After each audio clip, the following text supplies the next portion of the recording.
कूल्हे की नस जब दब जाती है या फिर हमारे हिप जॉइंट में जो है प्रॉब्लम जब आ जाती है तो उसके लिए क्या हमारे पास एक्सरसाइज होनी चाहिए और कौन सी हमारे पास थेरेपी होनी चाहिए या हम घर पे इसको कैसे कर सकते हैं।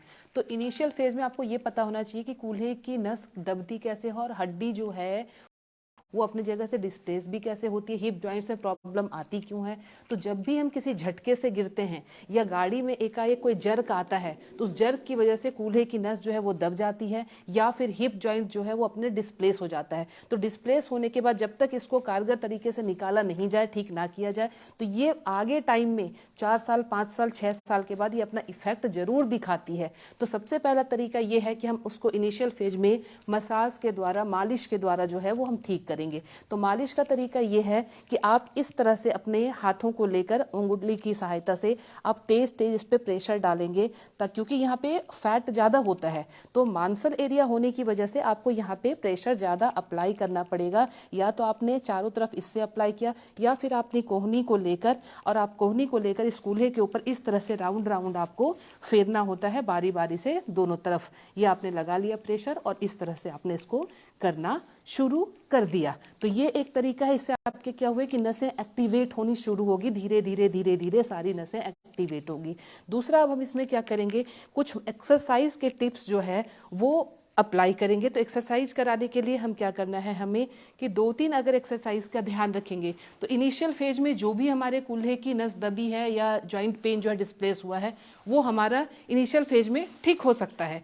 बाद में अगर वो पुराना हो जाता है फिर आपको किसी थेरेपिस्ट के पास जाने की जरूरत पड़ेगी। और ध्यान रखिए ये जितने भी एक्सरसाइज बताए गए हैं इनमें से अगर किसी एक्सरसाइज को करते हुए आपको तकलीफ होती है तो उस एक्सरसाइज को आप फौरन बंद कर दें। इनिशियल स्टेज में धीरे धीरे करना है, 5 बार से शुरू करेंगे, बढ़ाते बढ़ाते हम उसको 50 बार तक ले जा सकते हैं। तो सबसे पहला एक्सरसाइज आपने ये करना है कि आपने एक पैर को नीचे कर दिया, दूसरे पैर को अब इसके ऊपर रखना है, जस्ट घुटने के ऊपर आपने इस तरह से रखा और इसको अब धीरे धीरे आपको नीचे की तरफ करना है। नीचे की तरफ करने का तो ये है कि आपको एकदम से प्रेशर लगा के नीचे नहीं पहुंचाना है, कोई दूसरा आदमी इस पे सपोर्ट देके धीरे धीरे हल्का हल्का हल्का 1 2 3 4 5 टाइम्स से शुरू करेंगे। आप धीरे धीरे इसको 50 तक ले जा सकते हैं। ये दोनों पैरों से आपके ये होंगे। ध्यान रखना है ये हमने घुटने के ऊपर रखा है अपने दूसरे पैर को और इस तरह से धीरे धीरे धीरे धीरे हम करना शुरू करेंगे तो आपके इस हिप जॉइंट में, कूल्हे की नस में खिंचाव पड़ेगा और वो खुलना शुरू हो जाएगा। दूसरी एक्सरसाइज की बात करें तो दूसरी एक्सरसाइज में आपने क्या करना है, इस तरह से अपने एक पैर को उठाकर दूसरे पैर के ऊपर इस तरह से रखना है, घुटने से नीचे अपने हाथों से सपोर्ट देना है इसको और इस तरह से आपने करना है। ये पोजीशन आपकी तैयार हो गई। इस केस में भी ये पूरे कूल्हे पे बहुत नीचे अच्छे से खिंचाव जा रही है, यानी नसें जो है वो बिल्कुल खींच रही है आपकी और वो बहुत स्ट्रेन इस पे आता है जिसको प्रॉब्लम होती है। ये भी हम गिनती से 5 बार स्टे करेंगे, इसको होल्ड करेंगे।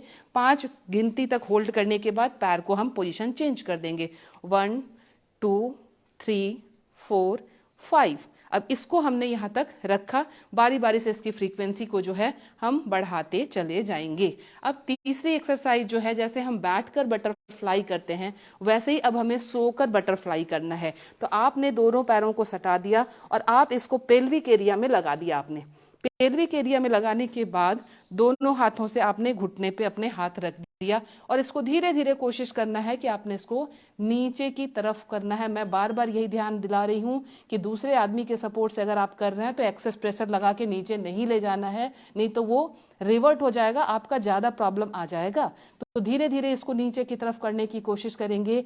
15 दिन, 1 महीने, 2 महीने में आपकी फ्लेक्सिबिलिटी बढ़ेगी। आपके नसें जब धीरे धीरे खुलते खुलते खुलते जब पूरी खुल जाएगी तो ये सारे एक्सरसाइज जो हैं वो आपको होते चले जाएंगे। तो ये है आपके कूल्हे का तरीका, इसको नस के दबी नस को निकालने का तरीका या फिर हिप जॉइंट को ठीक करने का तरीका। ध्यान रखें जब भी महिलाएं गिरती हैं, झटका लगता है, उस समय वो अपने घर में जो भी चीज मूव, आयोडेक्स, कुछ भी वॉटेवर जो भी उनके पास है पेन रिलीज करने का, वो उसको मसाज कर करके काम चलाती रहती हैं। लेकिन लॉन्ग टाइम में इन फ्यूचर 2 साल 4 साल 5 साल के बाद वो अपना इफेक्ट जरूर छोड़ता है।